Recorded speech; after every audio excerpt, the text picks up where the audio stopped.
बहुत दुख हुआ देखकर। जिस लेडी को हमेशा मैंने बहुत अच्छे कपड़े पहने हुए एकदम रुआबदार गाड़ियों में आते जाते देखा, जब उनके पति की डेथ हो गई उसके बाद वैसे भी इंसान बुझ जाता है, टूट जाता है, उसका जीवन जैसे खत्म सा हो जाता है।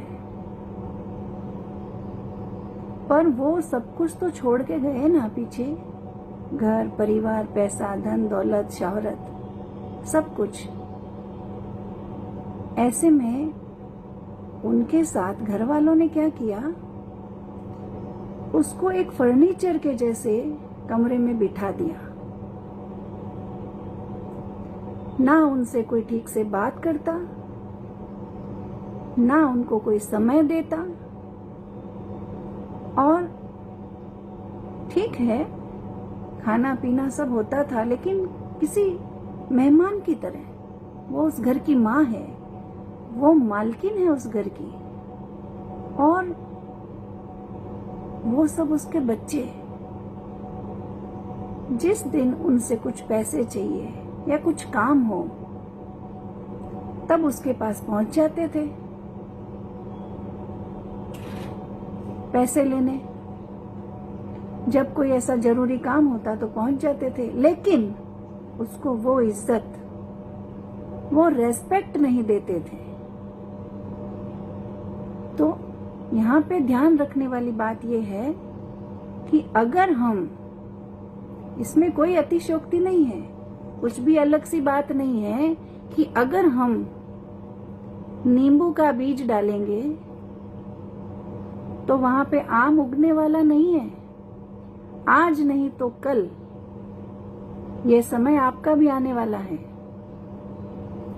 आपकी भी बहुएं आएगी, आप भी सास बनोगे। प्रेम और इज्जत कौन नहीं चाहता। जब उस औरत का उसके आदमी के जिंदा रहने पे इतना बड़ा रुतबा था, उसको एकदम से खत्म कर दिया, उस औरत को मौन कर दिया और इस तरीके से उसको परेशान किया कि वो बोलना ही बंद हो गई।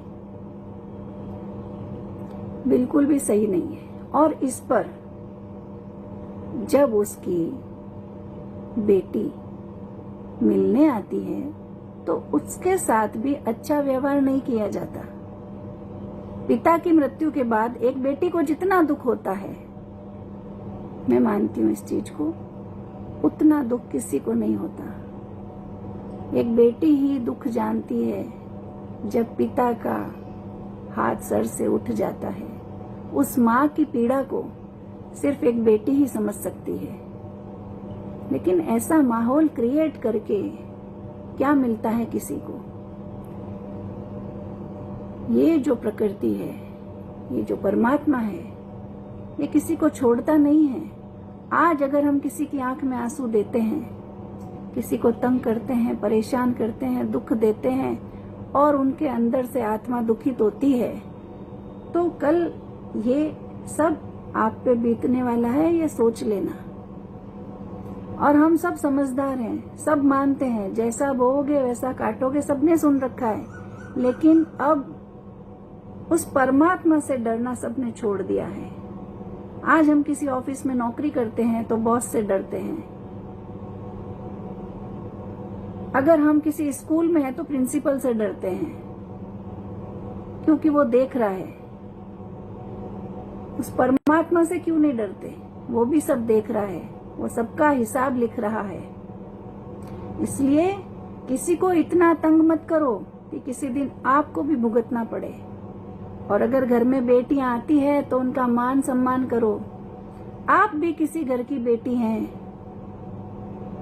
जिस दिन पैसा चाहिए उस दिन सास के पास चले जाते हो, उसके अलावा कुछ नहीं, उसको कुछ नहीं जरूरत है आपकी।